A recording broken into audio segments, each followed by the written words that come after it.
तो नमस्कार, एक बार पुनः स्वागत है आपका हमारे चैनल एनसीईआरटी सॉल्यूशन 99। दोस्तों, हमें आशा है आप अच्छे होंगे, स्वस्थ होंगे और आपकी पढ़ाई अच्छे से चल रही होगी। दोस्तों, आज हम जो है एक कक्षा 9th के हिंदी विषय के प्रश्न पत्र को हल करेंगे। दोस्तों, ये प्रश्न पत्र आपकी अर्धवार्षिक परीक्षा और वार्षिक परीक्षा दोनों के लिए दोस्तों उपयोगी और सहायक सिद्ध होगा। तो दोस्तों, स्टार्ट करते हैं आज के कक्षा 9वीं के हिंदी विषय के पेपर को। दोस्तों, हमारे जो पुराने प्रश्न पत्रों की श्रृंखला है वो लगातार जारी है। आप अगर हमारे चैनल में नए हैं तो वीडियो स्टार्ट करने से पहले आपसे छोटा सा निवेदन है कि आप हमारे चैनल को सब्सक्राइब कर लें और प्रश्नोत्तरी को अपने दोस्तों में शेयर करें और लाइक कर दें। तो दोस्तों, आज स्टार्ट करते हैं आज के इस महत्वपूर्ण प्रश्नोत्तरी को। तो दोस्तों, पहला प्रश्न देखते हैं क्या पूछा गया है। दोस्तों, पहला प्रश्न है कि हिंदी साहित्य का सर्वाधिक लोकप्रिय महाकाव्य कौन है। दोस्तों, बहुत ही महत्वपूर्ण प्रश्न है। हिंदी साहित्य का सर्वाधिक लोकप्रिय महाकाव्य कौन सा है। तो दोस्तों, 4 ऑप्शन दिए हैं: पद्मावत, रामचरितमानस, पृथ्वीराज रासो और परमार रासो। तो दोस्तों, हिंदी साहित्य का जो सर्वाधिक लोकप्रिय काव्य है दोस्तों वो है रामचरितमानस। और दोस्तों, इसके लेखक हैं गोस्वामी तुलसीदास। इसको भी आप अच्छी तरह से याद रखेंगे। दूसरा प्रश्न है दोस्तों, मेघ आय रचना किसकी है। महादेवी वर्मा, सर्वेश्वर दयाल सक्सेना, सुमित्रा नंदन पंत और राजेश जोशी। तो दोस्तों, जो मेघ बनाए रचना है ये सर्वेश्वर दयाल सक्सेना की दोस्तों महत्वपूर्ण रचना है। इसके बाद दोस्तों, छंद को पढ़ते समय आने वाले विराम को क्या कहते हैं। दोस्तों, ये प्रश्न अक्सर परीक्षाओं पूछा जाता है कि छंद को पढ़ते समय आने वाले विराम को क्या कहते हैं। तो दोस्तों, छंद को पढ़ते समय आने वाले विराम को दोस्तों यति कहा जाता है। यति का अर्थ होता है दोस्तों ठहरना। तिब्बत में सबसे खतरनाक जगह कौन सी है। तो दोस्तों, डोंडे, थोटला, वीटे और टिंडी। तो दोस्तों, इसका जो राइट आंसर है वो है दोस्तों डोंडे। डोंडे जो है दोस्तों तिब्बत में सबसे खतरनाक जगह। श्याम भी जाएगा में भी दोस्तों बताना है में भी शब्द क्या है। दोस्तों, भी शब्द एक जो है निपात शब्द है और भी तक ये सब दोस्तों निपात शब्द के अंतर्गत आते हैं।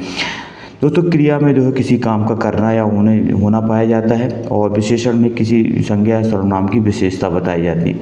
कृतिका भाग में आए पाठों में से एकांकी का नाम बताना। कौन सी एकांकी है। कर्मभूमि, माटी वाली, रीढ़ की हड्डी और इस प्रलय में। तो दोस्तों, इसकी जो एकांकी है दोस्तों रीढ़ की हड्डी एक एकांकी है। एक कर्मभूमि दोस्तों उपन्यास, इसको आप याद रखेंगे मुंशी प्रेमचंद का। अगला प्रश्न दोस्तों है रिक्त स्थानों की पूर्ति से संबंधित है। कैदी और कोकला दोनों ही दोस्तों बताना है किस देश के वासी हैं। तो दोस्तों, दोनों ही दोस्तों गुलाम देश के वासी हैं, क्योंकि उस समय दोस्तों देश हमारा क्या था, गुलाम था अंग्रेजों के। और उस समय दोस्तों ये कविता जो है माखनलाल चतुर्वेदी की कविता है और दोस्तों उन्होंने जो है कविता जब देश गुलाम था उस समय लिखी गई थी। संचारी भावों की संख्या कितनी है। तो दोस्तों, आपको याद रखना संचारी भावों की संख्या 33 है।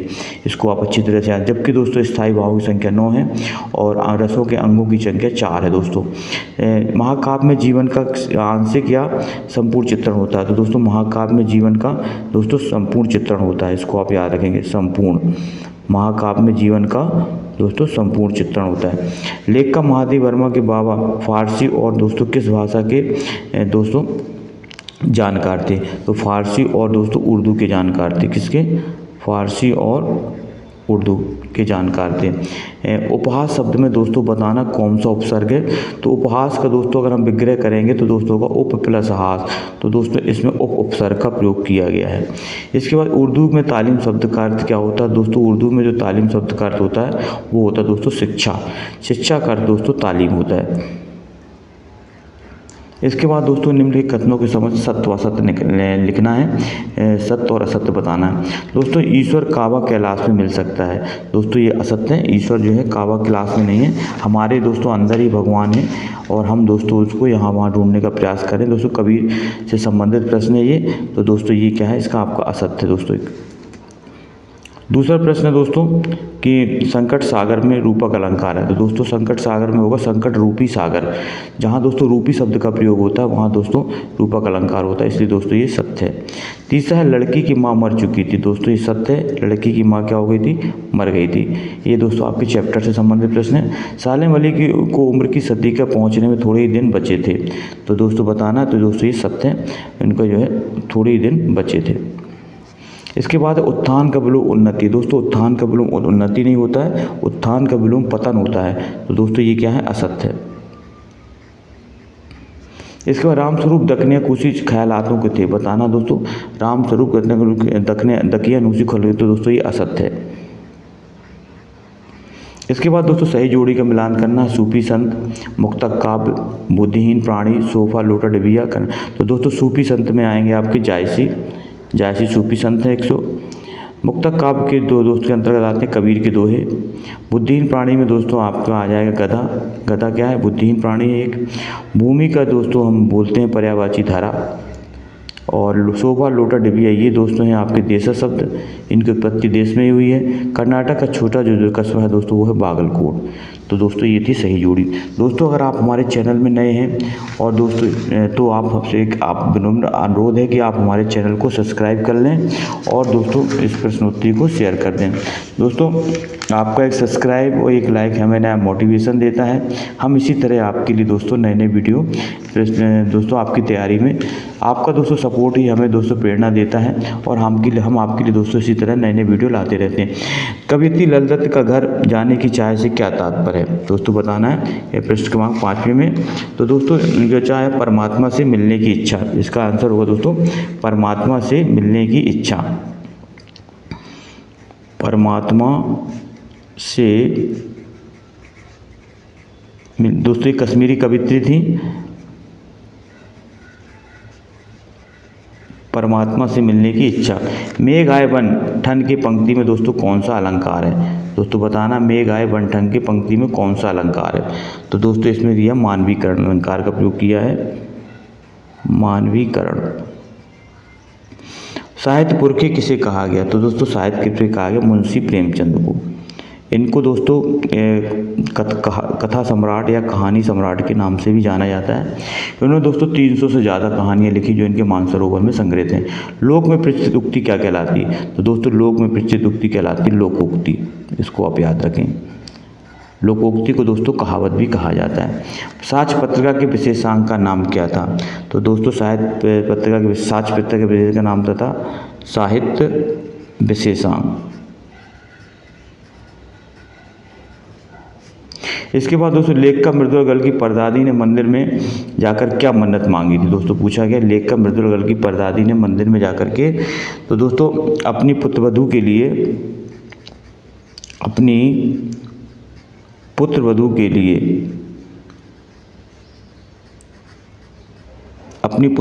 लिए पहला बच्चा लड़की होने की मन्नत मांगी थी दोस्तों इसके बाद है भक्ति काल की दो विशेषताएं हैं। तो भक्ति काल में दोस्तों ईश्वर के निर्गुण और सगुण दोनों रूपों में उपासना की गई है। भक्ति काल में दोस्तों गुरु का महत्व दिया गया है और आचरण की पवित्रता पर जोर दिया गया है। दोस्तों प्रगतिवाद में दोस्तों शोषणों का विरोध किया गया है और शोषितों के प्रति सहानुभूति व्यक्त की गई है। इसके बाद दोस्तों कवि सर्वेश्वर दास सक्सेना या सुमित्रानंद पंत की काव्य गद्य से 2 रचनाएं बताना है। तो दोस्तों एक रचना आपके सिलेबस में लगी हुई ग्रामश्री और दोस्तों इनकी वीणा, ग्रंथि, पल्लव ये दोस्तों सुमित्रानंद पंत की महत्वपूर्ण रचनाएं हैं। अरहर और सनई के खेत सुमित्रानंद पंत को कैसे दिखाई देते थे? कोयल की कूक सुनकर कवि माखनलाल चतुर्वेदी की क्या प्रतिक्रिया थी?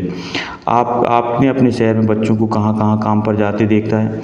सखी ने गोपी से कृष्ण को कैसे रूप धारण करने का आग्रह किया? अपने शब्दों में लिखिए। इसके बाद दोस्तों प्रश्न क्रमांक 10 में पूछा मात्रिक छंद किसे कहते हैं? दोस्तों मात्रिक छंद वो कहलाते हैं जिनकी गणना मात्रा के आधार पर की जाती है। किसी एक मात्रिक छंद का बताना दोस्तों मात्रिक छंद में 3 प्रकार के होते हैं, आर्ध सममात्रिक छंद, विषम मात्रिक छंद और सममात्रिक छंद। अर्ध सममात्रिक छंद में दोस्तों दोहा आता है, सममात्रिक छंद में दोस्तों चौपाई आती है। काव्य किसे कहते हैं? रसात्मक वाक्यम काव्यम, अर्थात रस युक्त वाक्य को काव्य कहा जाता है। काव्य के दोस्तों 2 भेद होते हैं, श्रव्य काव्य और दृश्य काव्य। श्रव्य काव्य के पुनः 2 भेद होते हैं दोस्तों, प्रबंध काव्य और मुक्तक काव्य। और प्रबंध काव्य के पुनः 2 भेद होते हैं, खंड काव्य और महाकाव्य। अनुप्रास अलंकार की परिभाषा बताना है दोस्तों।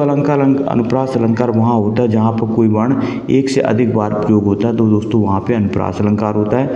इसका उदाहरण है दोस्तों चारू चंद की चंचल किरणें खेल रही थी जल में। हास्य रस की परिभाषा बताना दोस्तों। हास्य रस दोस्तों वहाँ होता है जहाँ पे दोस्तों हास्य नामक स्थायी भाव, विभाव, अनुभाव और संचारी भाव में संयुक्त होता है दोस्तों, वहाँ हास्य रस होता है। बंदर ने कहा बंदरिया के संग चलो नहाने गंगा, बच्चों को छोड़ेंगे घर और वहाँ करे हुड़दंगा, ये दोस्तों हास्य रस का उदाहरण है। मैं ऐसा महावीर हूँ, कागज़ को तो मरोड़ सकता हूँ, अगर गुस्सा आ जाए तो पापड़ को तोड़ सकता हूँ। दोस्तों ये हास्य रस के महत्व। यात्रा वृत्तांत किसे कहते हैं? यात्रा वृत्तांत दोस्तों हिंदी गद्य की विधा है जिसमें कोई लेखक किसी यात्रा का वर्णन जो है करता है, उसे यात्रा वृत्तांत कहते हैं। नाटक एकांकी में अंतर बताना। दोस्तों नाटक जो होता है, नाटक का आकार विस्तृत होता है जबकि एकांकी का आकार दोस्तों सीमित होता है। नाटक में कई अंक होते हैं दोस्तों, जबकि एकांकी में एक अंक होता है। नाटक का उदाहरण दोस्तों चंद्रगुप्त का है, चंद्रगुप्त नाटक जयशंकर प्रसाद का है, और एकांकी में दोस्तों दीपदान रामकुमार वर्मा। हरिशंकर परसाई और महादेव वर्मा के साहित्य विशेषताएं लिखनी है। 2 रचनाएं दोस्तों पूछी जाती हैं, भाषा शैली। किन घटनाओं से पता चलता है हीरा मोती में गहरी दोस्ती? दोस्तों प्रश्न है आपके जो है दोस्तों 2 बैलों की कथा से लिया गया है। रेखा लाल संस्कार ने डाकुओं से बचने के लिए कौन सा साधन अपनाया था? तिब्बत यात्रा। राहुल शंकर त्यान का चैप्टर दोस्तों। लेखक महादेव वर्मा ने मेरे बचपन के दिन पाठ में अपनी कौन सी विशेषताओं को बताया, लिखिए। किस घटना से सालेम अली के जीवन की दिशा ही बदल दी? संधि की परिभाषा। दोस्तों संधि होता है 2 वर्णों के मेल में जो विकार उत्पन्न होता है, 2 वर्णों के मेल से उसे संधि कहते हैं। संधि 3 प्रकार की होती है, स्वर, व्यंजन और विसर्ग संधि।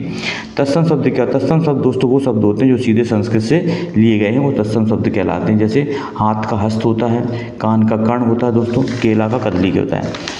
इसके बाद दोस्तों ये प्रश्न उत्तर दिए हैं, इन प्रश्न उत्तर को आप देख लें कि जो है बाढ़ पीड़ितों की मदद हेतु हर नाव पर क्या क्या आवश्यक होना चाहिए। रीढ़ की हड्डी एकांकी का उद्देश्य लिखना है। ये दोस्तों यहाँ पे आपको संदर्भ प्रसंग से व्याख्या करना है। और दोस्तों इसमें गद्यांश दिया है, गद्यांश में अथवा 2 गद्यांश दिए हैं, इनमें से एक की दोस्तों संदर्भ प्रसंग सहित व्याख्या करनी है। इसके बाद दोस्तों परीक्षा के दोस्तों ये आपको जो संवाद लिखना है। परीक्षा के समय निकट आने पर समय का सदुपयोग करने के लिए अपने मित्र को एक जो है संवाद लिखना है। दूसरा दोस्तों योग के महत्व पर एक अनुच्छेद लिखना है। निम्नलिखित अपठित पद्यांश पढ़ना है दोस्तों ये, और इसके आधार पर इसमें जो है प्रश्नों के उत्तर लिखना है। इसके बाद दोस्तों एक और दिया गद्यांश।